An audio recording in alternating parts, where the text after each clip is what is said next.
오늘 우리가 봉독한 성경 본문은 우리가 이제 주님을 따를 때 어떤 자세 그리고 어떤 마음으로 주님을 따라야 하는가 하는 것에 대하여 자세하게 잘 가르쳐 주고 있습니다. 우리가 봉독한 마태복음 8장 전반부에 보면 이제 나병 환자를 깨끗하게 하시고 또 백부장의 하인을 고쳐주시고 또 여러 사람의 각색 질병들을 말씀의 기적 가운데 예수님이 고쳐주십니다. 사람들의 입장에서 볼 때는 이것이 전혀 기대하지 못했던 엄청난 기적 그 자체였습니다. 그래서 이 놀라운 기적을 바라본 많은 사람들은 예수님을 따라서 모여들게 됐습니다. 사람들은 전부 모여들어서 함께 예수님을 칭찬하고 또 예수님의 놀라운 능력을 서로 나누기 원하여서 사람들이 함께 모이고 시끌벅적하게 모여드는데, 오늘 성경에 보니까 예수님께서는 이 사람들과 조금 다른 그런 생각을 가지시고 조금 다른 반응을 보여주십니다. 우리가 읽은 본문 18절을 다시 한번 살펴보십시오. 사람들은 모두가 다 예수 근처로 에워싸고 있었습니다. 예수께서 무리가 자기를 에워싸임을 보시고 건너편으로 가기를 명하시니라. 주님은 사람들이 다 몰려드는 군중들을 조금 거절하시고 그리고 오히려 그 군중들과 조금 떨어지기를 원하셨다는 것입니다. 여러분, 사실 우리 사람들은 이 군중들이 모여드는 것을 아주 좋아합니다. 그래서 우리들 가운데에는 군중 심리라는 말도 있습니다만, 사람이 여러 사람들이 모이고 또 그 사람들이 서로 집단 행동을 할 때 어딘지 모르게 내게 힘이 생기는 것 같고 어딘지 모르게 남 모르는 용기가 불끈불끈 솟아오르는 것 같은 것이 사람들의 생각입니다. 우리가 축구 경기를 할 때에도 혼자서 집에서 TV를 볼 때는 별로 신이 나지 않는데, 사람들이 전부 모여서 똑같은 유니폼을 입고 똑같은 길을 들고 소리를 지르면서 응원을 하게 되면 밤새도록 응원을 하고 밤새도록 소리를 질러도 지치지 않고, 또 조금만 흥분되는 상황이 생기면 모두가 다 얼싸안고 보통 때보다 훨씬 더 흥분된 그런 기쁜 마음을 가질 수 있는 것입니다. 작년에 우리 조국에서는 대통령 선거가 있었습니다. 대통령 선거할 때 보니까 유력한 두 사람의 후보가 광화문 내거리에서 유세를 벌였습니다. 그래서 수시간 사이에 한 사람이 유세를 하고 또 한 두세 시간 후에 다른 사람이 유세를 했는데, 그 다음에 그 사진을 찍어서 신문에 올리는 과정에 있어서 조작된 것이다, 더 많이 보이기 위해서 이 컴퓨터 그래픽을 동원했다 하는 그런 시비들이 조금 있었던 것을 기억합니다. 아무튼 서로 조금이라도 사람이 많이 모이면 그것이 더 큰 힘이 되고, 군중들이 여럿이 모이면 그것이 훨씬 더 능력이 되는 것이라고 생각해서 이렇게 대통령 후보에 나온 사람들조차도 더 많이 모였다고 서로 숫자를 가지고 경쟁하는 것을 볼 수 있었습니다.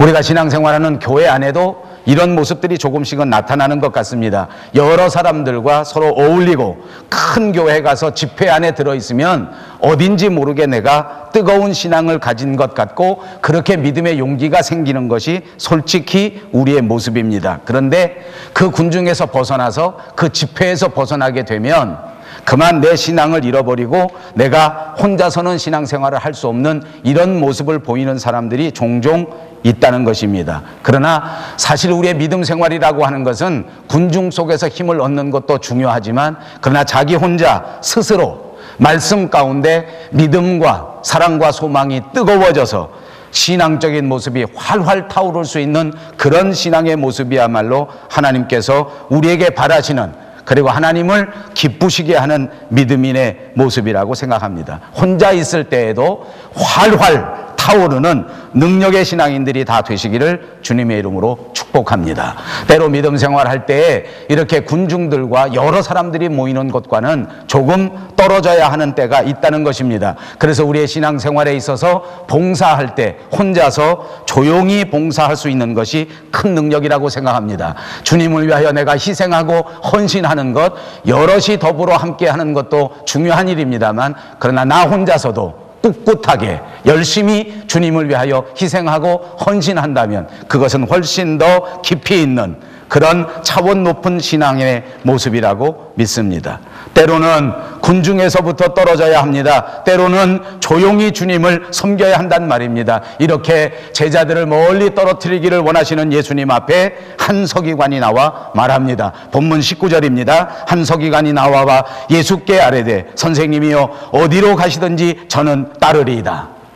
이 말씀을 들어보니 얼른 볼 때는 정말 훌륭한 말입니다. 한 서기관이 예수님 앞에 나온 것입니다. 그리고 예수님에게 말한 것입니다. 선생님이 어디로 가시든지 저는 선생님을 따르겠습니다. 우리의 기대처럼 이렇게 많은 군중들 가운데서 우리를 더 신나게 해주시지는 않고 저 건너편에 고독한 곳으로 데리고 갈지라도, 저 건너편에 아무것도 없는 외로운 곳으로 우리를 데리고 간다고 할지라도 나는 결단코 주님을 배반하지 않고 선생님을 따라가겠습니다. 이렇게 말한 것처럼 보여집니다. 정말 겉으로 볼 때는 아주 훌륭한 그런 고백입니다.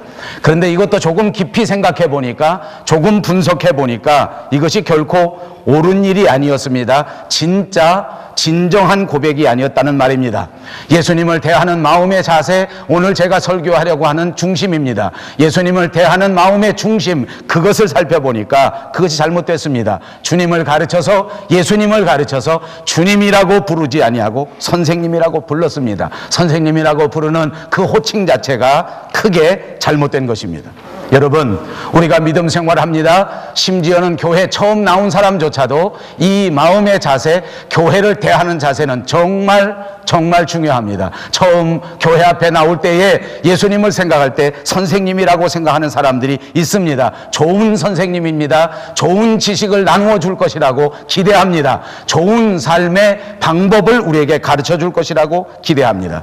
그러나 여러분, 하나님 앞에 택함받은 사람은 처음 주님 앞에 나올 때부터 주님이 내 생명을 주관해 주실 나의 주님이라고 고백하고 주님이라고 알고 나오는 사람들이 있다는 말입니다. 저는 여러분 모두가 이렇게 주님을 대하실 때, 특별히 2013년 그 어떤 선생님보다도, 그 어떤 학자보다도, 그 어떤 변호사보다도 더 위대하신 내 삶 전체를 주관해 주실 주인으로, 그 주님으로 생각하고 그렇게 따르실 수 있는 여러분 모두가 되시기를 주님의 이름으로 축복합니다.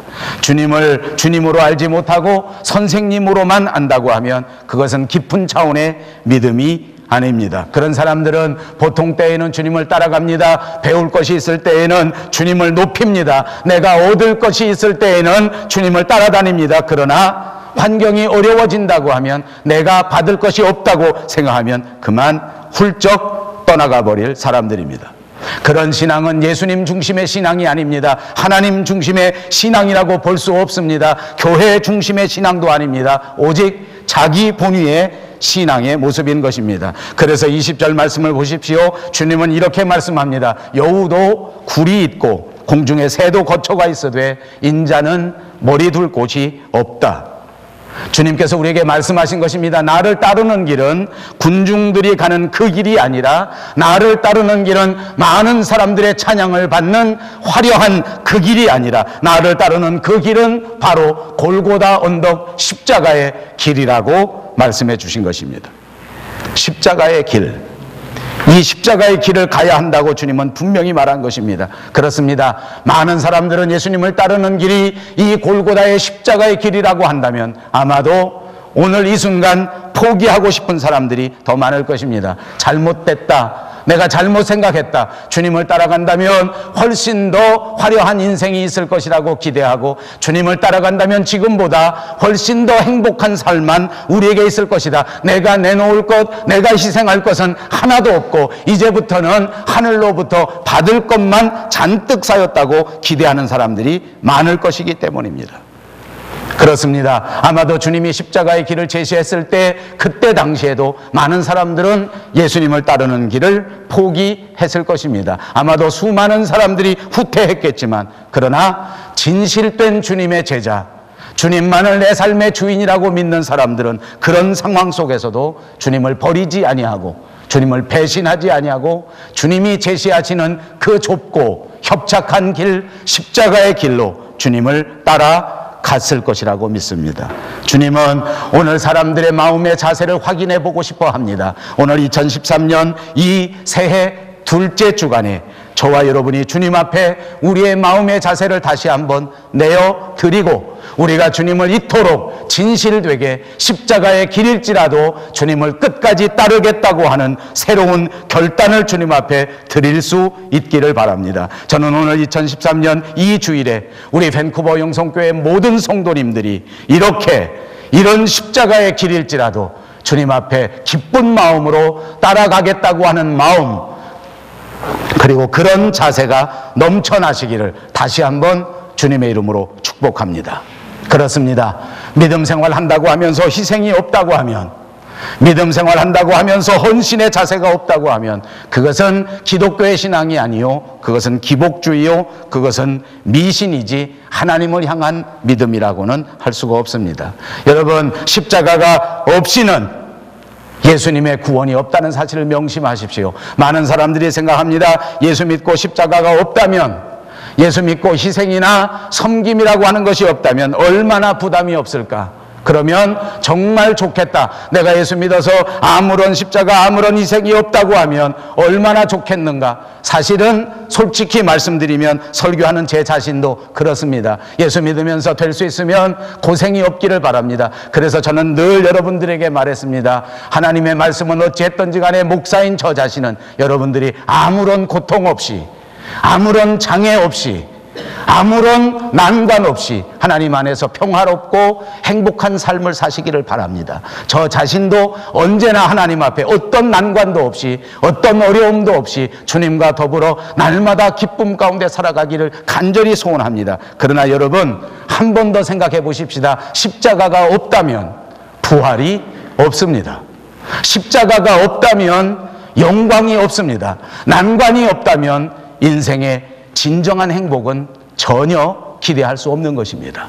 오히려 이 모든 난관일지라도, 이 모든 어려움일지라도 이것을 받아들이고 이 속에서 말씀으로 극복할 때에 하나님께서는 우리에게 진정한 기쁨, 진정한 행복을 주시는 줄로 믿습니다. 사랑하는 여러분, 친구가 대체 무엇입니까? 모든 사람들이 다 나를 버리고 모든 사람들이 다 나를 배반할 때에 나를 찾아주는 사람이 진짜 친구인 것입니다. 사랑하는 여러분, 제자가 무엇입니까? 모든 사람들이 다 배신하고 모든 사람들이 다 떠나가 버릴 때에 끝까지 십자가를 붙들고 주님의 곁에서 주님의 길로 가는 사람, 그 사람이야말로 참된 제자인 줄로 믿습니다. 그러므로 사랑하는 여러분, 2013년 첫 번째, 반드시 믿음의 길에서 후퇴하지 마시기를 바랍니다. 사랑하는 여러분, 믿음 생활에 있어서 십자가는 이처럼 필수적인 것입니다. 주님이 우리에게 제시한 길이기 때문입니다. 그 십자가의 순간부터 밀려나면 안 됩니다. 뒤로 돌아서면 안 됩니다. 후퇴하면 안 된다는 말입니다. 그러므로 새해에는 반드시 믿음의 길에서 후퇴하지 마십시오.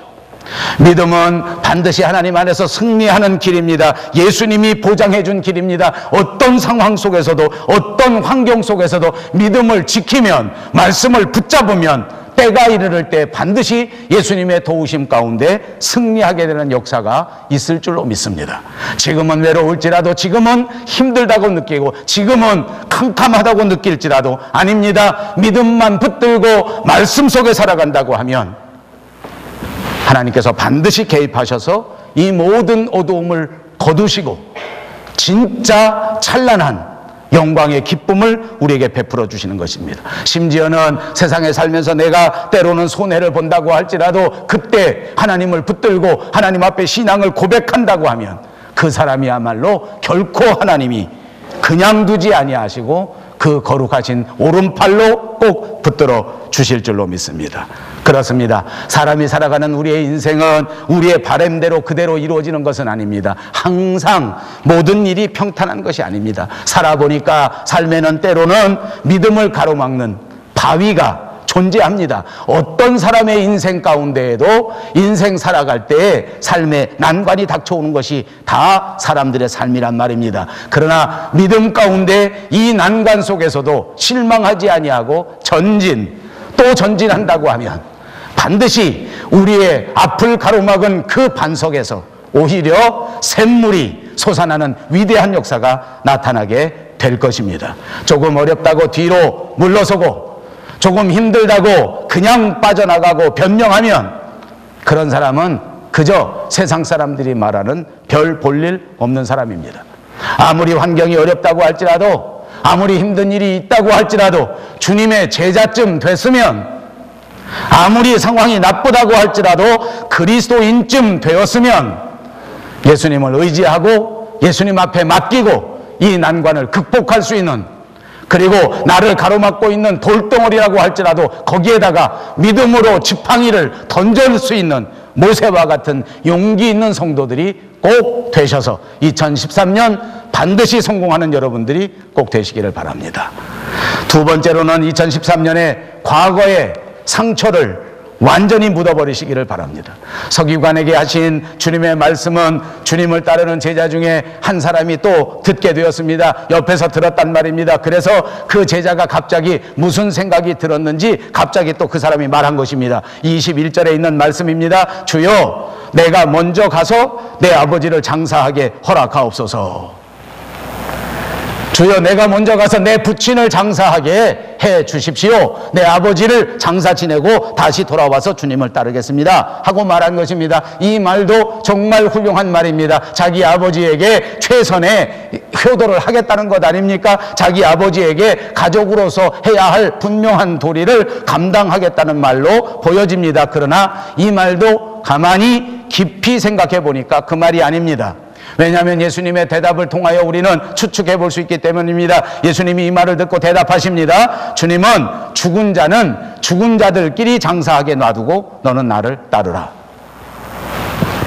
이 대목에 있어서 어떤 사람들은 이렇게 해석합니다. 예수님은 정말 비정한 사람이다. 가정을 생각하지 아니하고 가족을 중시하지 않는 분이라고 오해하는 사람들이 많습니다. 돌아가신 아버지 장사 지내는 것을 외면하고, 돌아가신 아버지 장사 지내는 것을 허락하지 아니하시고 너는 나를 따르라 단호하게 말씀하시는 걸 보니까 진짜 정이 없는 분, 진짜 가정을 소홀하게 여기는 분, 그렇게 생각할 수도 있을지 모르겠습니다. 그러나 다시 한번 이 대목을 살펴봅니다. 그때 상황을 분석해보면 갑자기 이 사람은 느닷없이 뛰어나온 이야기입니다. 왜냐하면 처음 나올 때는 아까 제가 말씀드린 것처럼 군중들과 더불어 큰 축제가 벌어질 것이라고, 이렇게 위대한 치유의 역사를 일으키고 세상 어떤 병원도 감당할 수 없는 기적을 베푸시는 예수님을 따라가면 아마 온 세계를 다 통치할 수 있는 그런 사람이 될 수 있지 않겠는가? 나는 정말 세상에서 가장 성공하는 자가 되지 않겠는가? 예수님만 살살 따라다니면 그러면 내가 큰 권세를 잡지 않겠는가 하고 따라왔는데, 정작 보니까 예수님이 하시는 말씀은 십자가를 지라는 것입니다. 나를 따라온다고 해서 고생이 다 없어지는 것도 아니고 난관이 다 없어지는 것도 아니다. 오히려 그 난관에 정면으로 부딪혀서 피하지 말고 도망가지 말고 그 난관 속에서도 믿음을 지키고 손해가 날지라도 믿음을 배신하지 않아야 내게 올 수 있다. 그러니까 이 사람은 크게 실망한 사람입니다. 아, 나는 잘못 왔다. 아, 나 여기 괜히 휩쓸려 갔다가 나 큰일 나겠다. 어떻게 하면 빠져나갈 수 있을까? 이렇게 머릿속에 생각하고 있다가 느닷없이 예수님에게 이렇게 말한 것입니다. 나로 하여금 내 아버지 장사 지내는 것을 장사 지내고 다시 올 수 있게 해달라. 사실은 아버지가 장사 지낼 형편이 됐다고 하면 여기 오지도 않았을 것입니다. 사실은 집안에 장사가 났는데 기적이 베풀어졌다고 왔을 리가 만무하지 않습니까? 그러니까 한 번 더 생각해 보니까 이것이 정상적인 상황이 아니었단 말입니다. 그러니까 예수님께서도 이 상황과 이 마음을 다 읽으시고 하시는 말씀이 죽은 자로 하여금 죽은 자를 장사하게 하고 너는 나를 따르라, 그렇게 말한 것입니다. 지금 이 순간에 결단하지 아니하고 지금 이 순간에 거꾸로 뒤로 돌아서 후퇴한다고 하면 내게는 미래가 없다, 이 말씀인 줄로 믿습니다. 그리고 여러분, 이 말씀 속에 더 깊은 영적 의미가 있습니다. 그것은 엄청난 과거가 있다고 할지라도 때로는 지울 수 없는 과거의 상처가 있다고 할지라도 이 모든 과거는 깨끗이 잊어버리고 이제 주어진 내일을 향해서 나가라고 하는 것입니다. 저는 여러분, 사실상 이 세상 살면서 가장 큰 상처가 있다고 하면 아마도 사랑하는 사람이 죽음으로써 내 곁을 떠나는 것입니다.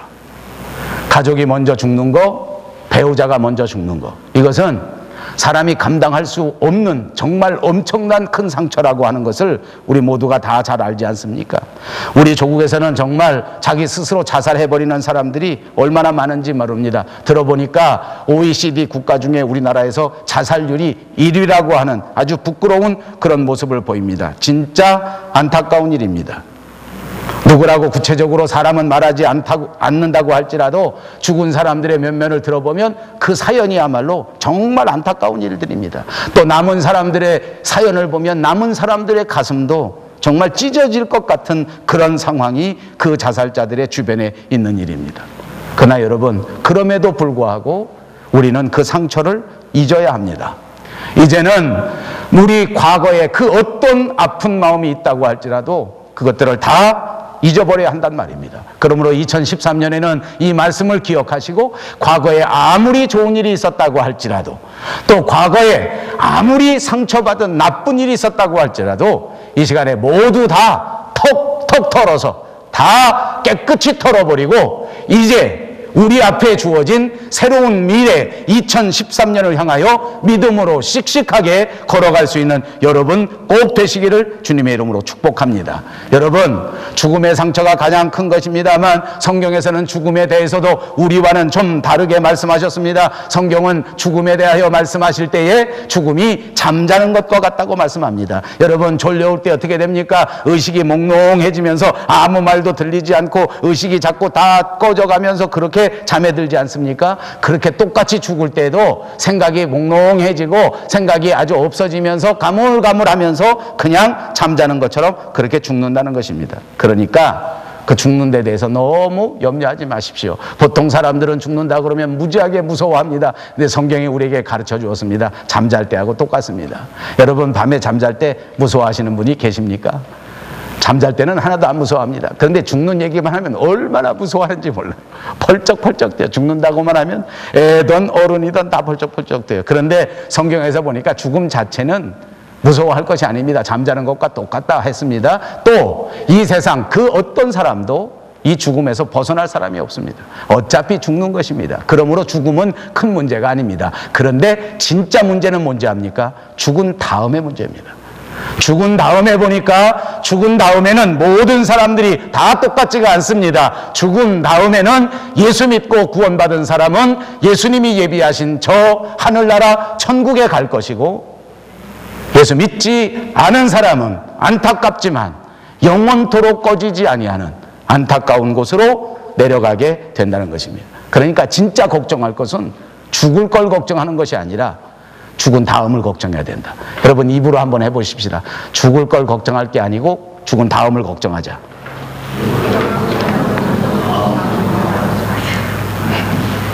걱정이 됩니까? 여러분, 진짜 슬픈 일은 죽은 다음에 벌어진다는 것입니다. 2013년에 이것을 명심합시다. 그러니까 지금 시간이 없어요. 진짜 내가 사랑한다면 사랑하는 사람들 죽은 다음에 다시 만날 수 있는 그 길을 모색해야 된다는 거예요. 죽은 다음에 영원히 헤어지지 않도록 그렇게 지금 열심으로 내가 할 수 있는 최선을 다해야 되는 거야. 어떻게 하든지 예수 믿게 하고 어떻게 하든지 천국 갈 수 있도록 그 사람 만들어주는 거. 여러분, 세상 사는데 보니까요, 겉은 멀쩡한데 속은 미어터진 사람이 얼마나 많은지 몰라요.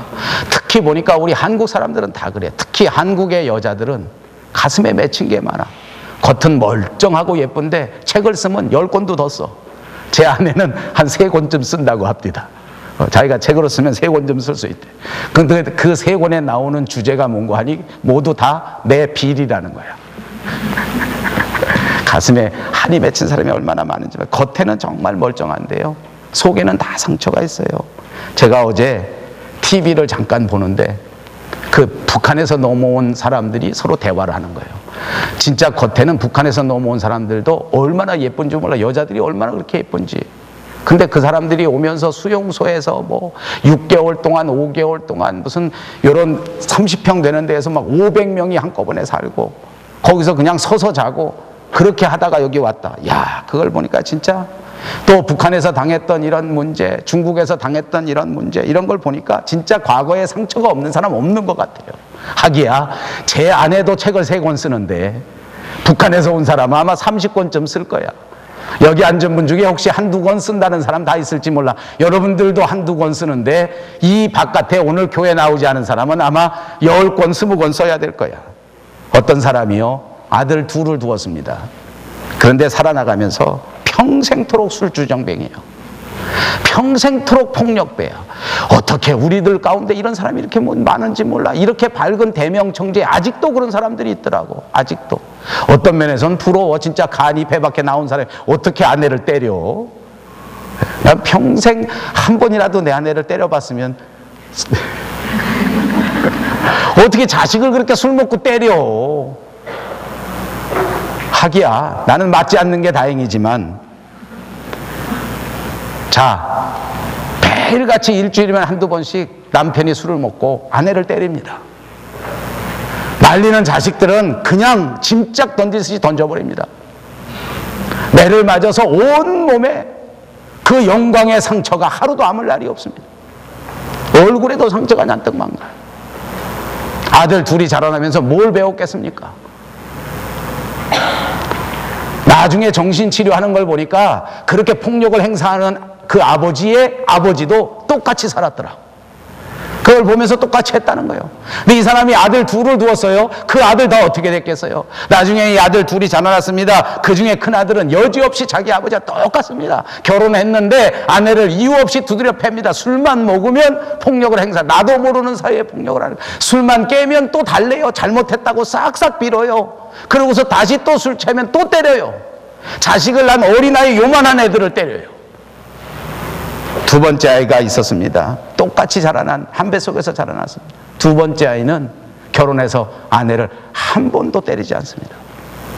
결혼해서 그냥 한 잔쯤 사교적으로 먹는 거 어떻겠습니까? 사회생활 하다 보면 맥주 한 잔 먹을 수 있고요. 어떨 때는 포도주 한 잔이 건강에 좋기도 하답니다. 그러니까 얼마든지 먹어도 괜찮은 것 아닙니까? 그런데 죽어도 안 먹습니다. 왜냐하면 평생토록 자기 아버지 술 먹고 실수하는 걸 보았기 때문에 나는 한 잔이라도 술 먹을 일 없다. 화가 나면 가끔 아이들을 때릴 수도 있습니다. 그래요. 자식들을 가끔은 때릴 수도 있지요. 잘못하는 아이를 한 대쯤 쥐어박는 거 그렇게 나쁜 일이 아닐 수 있습니다. 그런데 이 사람은 평생토록 폭력을 휘두르는 아버지를 보았기 때문에 자기 아이들이 아무리 잘못해도 결코 육체적으로 매질은 하지 않습니다.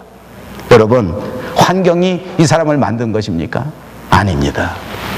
똑같은 환경에서 자라났지만 한 사람은 똑같이 배워서 하고 한 사람은 절대로 그 환경을 되풀이하지 않습니다. 그러니까 사랑하는 여러분, 명심하십시오. 우리에게 주어진 환경, 이것은 나로 하여금 사람을 만드는 도구이지 이 환경 때문에 환경을 탓하고 환경을 원망하는 원망의 대상은 절대 아닙니다.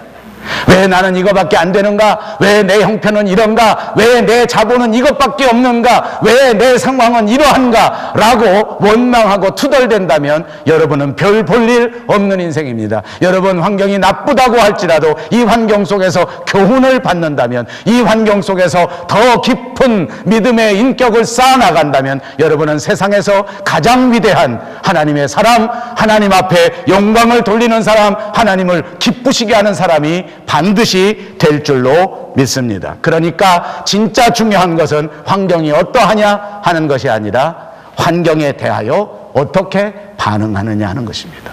이것도 한번 해보십시다. 진짜 중요한 것은 환경이 어떠냐가 아니고 환경에 대하여 어떻게 반응하냐이다. 너무 길지? 아버지, 내가 여러분 수준을 너무 높이 봤나 봐. 잘라서 해. 진짜 중요한 것은 환경이 어떠냐가 아니고 거기까지. 역시 수준이 그러니까 또 딱 따라하는구만. 감사해요. 여러분 수준이 그러니까 내가 밥 먹고 살지. 아버지, 환경에 대하여 어떻게 반응하느냐 하는 것이 더 중요하다. 그러니까 2013년에는 환경 때문에 못 살겠다, 내 형편 때문에 못 살겠다 이렇게 하지 말고 이 환경이 내게 무엇을 주려고 하는가, 내가 이 환경 속에서 어떻게 반응해야 하겠는가라고 생각하셔서 꼭 위대한 신앙인들이 되시기를 바랍니다. 세 번째로 2013년에는 자기를 잊어버리시기 바랍니다. 무엇보다도 버려야 할 것이 무엇인지 압니까? 그것이 자기입니다. 여러분, 신앙에 있어서 가장 소중한 것이 뭔지 압니까? 나를 버리고 예수님을 내 삶의 주인으로 받아들이는 것입니다. 내 생각을 던져버리고 주님의 말씀을 내 인생으로 받아들이는 것, 그것이 진짜 믿음인 것입니다. 그러니까 믿음 생활을 잘하고 싶으십니까? 자기를 잊어버리시기를 바랍니다. 여러분, 자기 생각대로 살지 말라는 말입니다. 자기 결심대로 살지 말라는 말입니다. 자기 기분대로 살지 말라는 말입니다.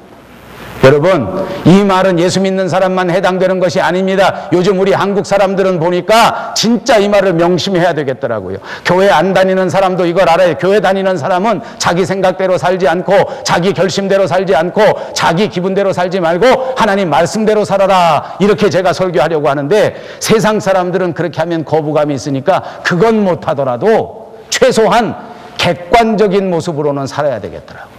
전부 자기 생각만 해요. 전부 자기 기분대로 살아요. 그러니까 세상이 이렇게 어려운 거예요. 세상에 자기 기분대로 살게 돼 있지가 않습니다. 객관적으로 살아야 돼요. 내가 나를 아무리 훌륭하다고 생각해도 객관적으로 나를 인정해 주지 않으면 말짱황입니다. 황. 요즘 그런 사람이 얼마나 많은지 몰라요. 자기는 예쁘다는 거예요. 텔레비에 보니까 이북에서 온 사람들이 다 우스갯소리 하느라고 다 자기는 예쁘대. 한국에 가면 자기가 제일 이쁠 거라고 그랬대. 왜 그러냐고, 왜 그런 생각을 했냐고 물어보니까 북녀라고 했지 않았어? 이렇게 물어보더라고요. 얼마나 재치가 있는 말입니까? 남쪽에는 남자가 멋있고 북쪽엔 여자가 멋있으니까 자기가 남쪽에 가면 제일 멋있는 여자일 거라고 생각하고 왔다는 거예요. 근데 그게 오늘의 자화상이에요. 우리도 가만히 생각해 보세요. 나는 다 잘난 줄 알아요. 나는 다 죄 없다고 생각해요. 세상에 가장 큰 문제가 뭔지 아세요? 내가 무슨 죄가 있어? 이거예요. 근데 여러분, 객관적으로 보십시오. 죄투성입니다. 여러분, 객관적으로 보세요. 죄투성이에요. 여러분, 성경적으로 볼까요? 구제할 수 없는 죄인입니다. 도저히 어떻게 해볼 수 없는 죄인입니다. 예수님이 아니었다면 결코 천국에 갈 수 없는 존재가 저와 여러분입니다. 명심하십시오. 2013년 이걸 깨달아야 합니다. 나를 내려놓아야 돼. 내 기분대로 사는 게 아니에요. 여러분, 또 제일 싫은 얘기, 듣기 제일 싫어하는 군대 얘기 하나 더 하겠습니다. 남자들이 군대에 가면 군대 생활 하루하루 견딜 때 가장 중요한 게 뭔지 압니까? 일과 시간 딱 끝나면 고참의 기분을 살핍니다. 그날 고참 기분 좋은 날은 그날 그냥 넘어가는 날입니다. 근데 어딘지 고참이 인상을 이렇게 쓰고 있으면 그날 밤 정말 괴롭습니다. 일어나라, 앉아라, 뛰어라, 집합해라, 나가라. 정말 죽을 지경이에요. 요즘은 안 그렇겠습니다만 우리 조국에 남아있는 한국의 가정은, 그 가정을 좌우하는 사람이 누굽니까? 아버지입니다. 퇴근에 들어오는 아버지가 얼굴을 어떻게 해가지고 오는가 하는 것이 그 집안의 문제입니다. 만약 저녁에 퇴근해가지고 오는 아버지가 얼굴이 이렇게 해가지고 들어오면 자녀들은 빨리 자기 방으로 가는 것이 낫습니다. 괜히 아버지 옆에 있다가 심부름이나 모질게 하거나 아니면 욕이나 한마디 듣거나 아니면 숙제한 거 가져오라 해가지고 그냥 거기서 심통 부리기 시작하면 끝이 없습니다. 여러분, 한국의 가정의 행과 불행을 좌우하는 것은 아버지의 감정 아닙니까? 기분 나쁜 표정으로 돌아오고, 이게 진짜 가만히 우리가 아버지가 아니니까 한번 솔직히 말해 봅시다. 이거 세상에 정말 별 볼 일 없는 남자입니다. 근데 자기는 어떻게 생각하는지 압니까? 자기가 이 집에서 제일 중요한 가장이라고 생각합니다. 객관적으로 생각하지 못하는, 맞아요. 가장은 맞습니다. 가장이라면 어떻게 해야 됩니까? 온 집안에 돈 갖다 주는 것도 중요합니다. 돈 벌어주는 것도 중요합니다. 더 중요한 것이 뭔지 압니까? 온 가정의 행복을 책임져 주는 것, 그것이 가장의 책임입니다. 자기는 기분 나쁠지라도 가정에 와서는 웃는 얼굴로 모든 사람을 즐겁게 할 수 있다고 하면 저는 그런 가장이 가장 능력 있는 가장이라고 믿습니다. 여러분, 예수 믿는 사람의 가장 큰 능력이 뭔지 압니까? 나는 힘들어도 교회 와서 모든 사람들로 하여금 믿음을 갖게 만들어줄 수 있다면 가장 큰 믿음의 능력입니다. 행복하게 살 수 있다면 가장 큰 능력입니다. 그런데 정말 자기중심적입니다. 그래서 우리 한국 사람들의 말에는 진짜 웃기는 말들이 많습니다만, 자기가 하면 로맨스, 남이 하면 불륜. 이거는 길게 해도 아마 따라 할걸? 한번 해보실까요?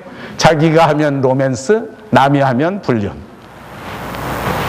그래도 양심상 안 따라하네. 이게 따라하면 있잖아요. 속이 시원해요, 이게. 이게 인간의 본성이에요. 속이 시원해. 나도 이게 속이 시원하다고.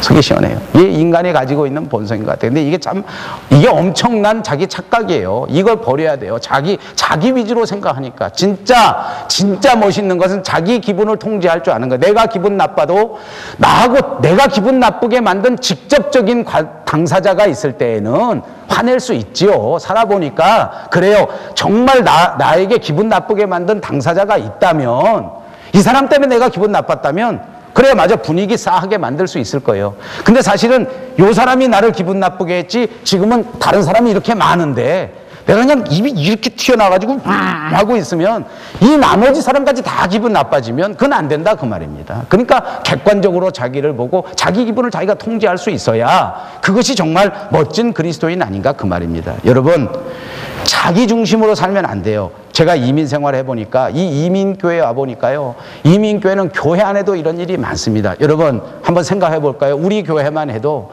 한국에 있을 때 다양한 교파의 배경을 가지고 오셨습니다. 그런데 사람들은 어떻게 생각하냐면, 내가 다녔던 교회의 전통, 내가 다녔던 교파의 전통만 옳다고 생각해서 그런 사람들끼리만 모입니다. 그리고 다른 사람 그냥 놔두면 그것도 괜찮은데 놔두지 못하고 그 사람들을 씹습니다.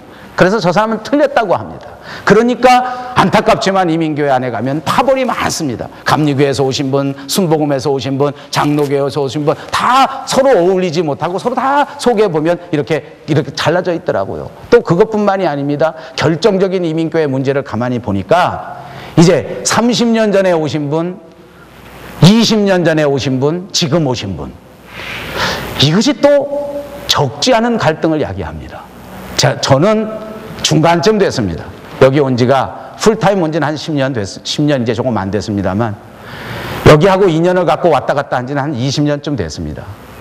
근데 다행스럽게 저는 저희 형제 가운데 여기 35년쯤 되신 형이 있습니다. 그러니까 이렇게 풍어를 들어서 3, 40년쯤 전에 이제 여기 처음 오신 분들의 생각, 처음 오신 분들의 어떤 문화 적응 태도, 이런 걸 들어서 조금 알고 있습니다. 또 지금 막 온 사람들의 적응하는 방법, 그런 것도 제가 여기 온 지가 꽤 됐지만 한국 출장을 자주 다니는 관계로 다른 사람들보다 잘 안다고 생각합니다. 사실은 양쪽이 다 일리가 있습니다. 또 양쪽의 방법의 차이입니다. 처음 오신 분들이 이 사회에서 적응하는 방법하고 지금 오시는 분들이 적응하는 방법은 다를 수밖에 없습니다. 당연히 다릅니다. 오실 때의 형편이 다르기 때문에 당연히 다릅니다. 그러니까 다양하게 인정하면 그만인데, 이것을 자기 본위로만 생각하기 때문에 교회 안에서 처음 오신 분들과 여기서 오래된 분들이 섞이지를 못합니다. 그리고 서로 다투고 서로 판단한다, 그 말입니다. 여러분, 2013년에는 자기를 내려놓으십시오. 자기 판단, 이것을 내려놓으란 말입니다. 절대 자기 생각을 내려놓는 거예요. 내가 판단하지 않는 것입니다. 누가 판단합니까? 하나님께서 판단하신다는 사실을 믿으시기 바랍니다. 그러려면 어떻게 돼야 되는지 압니까? 나를 내려놓기 위해서 결정적으로 필요한 것은 바로 겸손입니다. 첫째도 겸손, 둘째도 겸손, 셋째도 겸손인 것을 믿으시기 바랍니다. 그리고 우리 하나님께서는 이 겸손한 사람을 좋아하시는 것을 믿습니다. 마지막 네 번째입니다. 2013년 과감하게 미래로 나아가십시다. 겸손하게 나를 내려놓고 과감하게 정리하고 이제 바라볼 것은 예수 그리스도 주님을 바라보고 나가는 것입니다. 주님을 열심히 잘 따라가기 위해서, 주님을 기쁘시게 하기 위해서, 주님 앞에 영광 돌리기 위해서 주님을 잘 따라가야 된단 말입니다. 만약 우리가 주님을 잘 따라가기 위해서 필요한 것이 있다고 하면 우리가 그거 다 해야 되겠어요. 여러분, 요즘 우리 한국에 보니까 삼성 갤럭시가 애플을 다시 이겨서, 제가 봐도 삼성이 정말 대단하고 내가 마치 삼성인 것처럼, 나는 삼성하고 아무 상관이 없습니다만 삼성 폰만 보면 얼마나 자부심이 생기는지 몰라요. 야, 진짜 다시 조금 밀려서 애플 때문에 어려움을 겪었는데 또다시 막 삼성이 치고 일어나서 이렇게 크게 되는 거 보니까 진짜 좋더라고요. 그러니까 그 삼성을 일으킨 이건희 회장이 하는 말이, 마누라 빼고 다 바꿔라. 마누라 빼고 다 요즘도 와서 하는 말이 2013년 우리가 세계적으로 성공하려고 하면 모든 것을 다 바꿔야 된다. 여러분 믿습니까? 나는 2013년 우리가 정말 주님을 기쁘시게 하고 미래로 나아가려고 하면 진짜 처음부터 끝까지 다 바꾸자는 것입니다. 다 바꾸자는 거예요. 과감하게 바꿔. 저도 바꾸겠습니다. 목회하는 방법도 필요하면 바꾸는 것입니다. 주님이 기뻐하신다면 마음도 바꾸는 것입니다. 주님이 기뻐하신다면 내 생활의 습관도 바꾸는 것입니다. 여러분 명심하십시오. 주님이 기뻐하신다면 내가 만나는 사람도 바꿔야 됩니다. 왜? 만나는 사람한테 영향을 받기 때문에. 매일같이 놀러 다니는 언니만 만나면 맨날 놀러만 가. 왜 주일날 놀러 다니는 언니를 만날까? 가슴이 찔리는 언니들이 많아, 저 언니. 그런 사람 만나지 마. 주일날이면 모든 일을 제쳐놓고 교회 가는 사람을 만나. 아멘. 그게 바꾸는 거예요.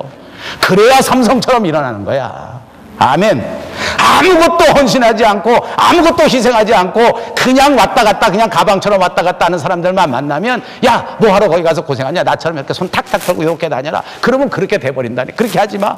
그냥 교회 와서 내 일도 아닌데 이거 남의 일인데 그냥 오는 날서부터 와서 숟갈 나르고 밥 나르고 막 이러는 아저씨도 있더라고 우리 교회에. 그 사람들하고 좀 만나. 아버지 오늘 은혜가 되나 보다. 여러분 진짜 결단이라는 건 그런 거예요. 진짜 바꿔야 되는 거예요. 어떤 사람은 이렇게 말합니다. 내가 진짜 예수 믿고 점잖게 그렇게만 하면 저절로 다른 사람이 예수 믿는다. 솔직히 말하면 저도 여태까지 9년 동안 그렇게 목회했습니다. 내가 누구 보고 전도 같은 거 안 했어요. 왜냐면 지가 알아서 오라고. 한 번도 말해본 적 없어요. 전화도 한 번 안 걸었어요. 제가 교회 안 나와도 전화 한 번도 걸어본 적 없어요. 지난주 수업 때 내가 바꾸기로 했어요. 그래서 안 나온 사람 전화 걸어 내가. 바꿔. 왜? 바꿔야 되겠더라니까. 왜냐하면 내가 잘하는 거 보면 다 알아서 할 줄 알았어. 그랬더니 이 사람들 수준이 그 둔한 말도 못 따라 하는데 그걸 알아서 따라오겠냐고. 그러니까 안 돼. 가서 끌어내와야 되겠다니까. 너 어디 가지 마. 왜 교회 안 나와? 이렇게 해야 되겠더라고요. 그래서 나 2013년에는 그렇게 하려고 그래. 아멘. 혼자만 잘 믿지 말고 남도 잘 믿을 수 있도록 바꾸시기를 주님의 이름으로 축복합니다. 어떻게 하든지 주님 따르고 어떻게 하든지 주님 기뻐하시는 삶을 살고 어떻게 하든지 주님이 기쁘시게 하는 그런 저와 여러분이 되셔서 정말 하나님이 인정하시는 아름다운 교회 꼭 되시기를 주님의 이름으로 축복합니다. 기도합니다. 자비하신 우리 하나님 참 감사합니다. 2013년 우리들에게 이런 은혜를 주셔서 정말로 주님을 기쁘시게 하는 종들이 되게 하여 주시옵소서. 예수님의 이름으로 간절히 기도하옵나이다. 아멘.